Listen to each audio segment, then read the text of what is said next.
Hi all, welcome to BK808 cricket fever.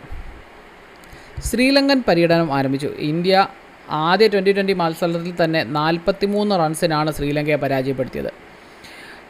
Man of the മാച്ചായി നമ്മുടെ സൂര്യകുമാർ യാദവ് തന്നെയായിരുന്നു. ഇന്ത്യയുടെ മൊത്തത്തിലുള്ള പെർഫോമൻസ് നോക്കുകയാണെങ്കിൽ ബൗളേഴ്സും ബാറ്റ്സ്മാൻമാരും എല്ലാവരും ഒരുപോലെ തിളങ്ങിയ മത്സരം തന്നെയാണിത്. മാത്രമല്ല പരാഗിനെ പോലെ നല്ലൊരു ഓൾറൗണ്ടറെ കൂടി ഇന്ത്യക്ക് കിട്ടി എന്ന് പറയത്തക്ക രീതിയിലുള്ള പ്രകടനമാണ് ആയിരുന്നു പരാഗിൻ്റേത്. എന്നാൽ മലയാളി താരം കൂടിയായ സഞ്ജു സാംസണ് ഒരു അവസരം ലഭിക്കുന്നില്ല എന്നുള്ളത് വളരെ ഖേദകരം തന്നെയാണ്. സഞ്ജു ഇത്തവണയും 11 ടീമിൽ ഇടം നേടാൻ സാധിച്ചില്ല. 2020 വേൾഡ് കപ്പിലും സഞ്ജുവിനെ ഉൾപ്പെടുത്തിയിരുന്നുവെങ്കിലും 15 ടീമിൽ ഉൾപ്പെടുത്തിയിരുന്നുവെങ്കിലും 11 ടീമിൽ ഇടം നേടാൻ സഞ്ജുവിന് സാധിച്ചിരുന്നില്ല. അതുതന്നെയാണ് ശ്രീലങ്കൻ പര്യടനത്തിൽ നടക്കുന്നത്. സഞ്ജുവിന് പകരമിറങ്ങിയ പന്തിനെക്കുറിച്ച് പറയുകയാണെങ്കിൽ ആ പ്രകടനത്തിനെക്കുറിച്ച് നമ്മളൊന്ന് ചിന്തിക്കേണ്ടിയിരിക്കുന്നു. കാരണം പന്ത് 33 ബോളുകളിൽ 49 റൺസാണ് നേടിയത്. അർദ്ധ സെഞ്ചുറി പൂർത്തിയാക്കാതെ പുറത്താവുകയായിരുന്നു. എന്നാൽ തുടക്കത്തിൽ ഒരു ടെസ്റ്റ് മത്സരത്തിന് രീതിയിലായിരുന്നു പന്തിൻ്റെ പ്രകടനം.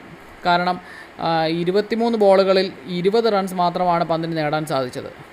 എന്നാൽ അതിനുശേഷം ടോട്ടലായിട്ടുള്ളൊരു പെർഫോമൻസ് നോക്കുകയാണെങ്കിൽ 148 സ്ട്രൈക്ക് റേറ്റും അതുപോലെ ഒരു 6ഉം 4 4കളും ഒക്കെ നേടിയിരുന്നു. അതൊക്കെ ശരി തന്നെയാണ്. എന്നാലും കുറച്ചുകൂടെ റൺസ് ഇന്ത്യക്ക് നേടിക്കൊടുക്കാൻ പന്തിന് സാധിക്കുമായിരുന്നു. എന്നാൽ അതിന് ഒരു ഫിറ്റ്നസ് കുറവോ എന്താണെന്നറിയില്ല, ഒരു ബാറ്റിങ്ങിൽ താളം കണ്ടെത്താൻ പന്ത് വളരെ ബുദ്ധിമുട്ടുന്നുണ്ടായിരുന്നു.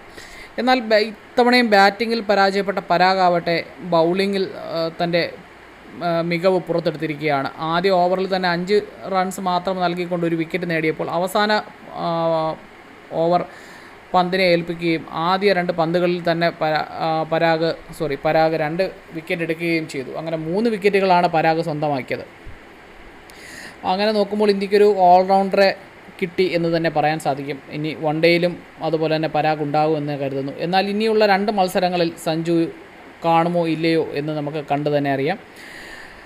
എന്തായാലും ഇന്ത്യ തുടർന്ന മത്സരങ്ങളും വിജയിക്കും എന്ന് പ്രതീക്ഷിക്കുന്നു. Stay tune with us for more videos. Thank you.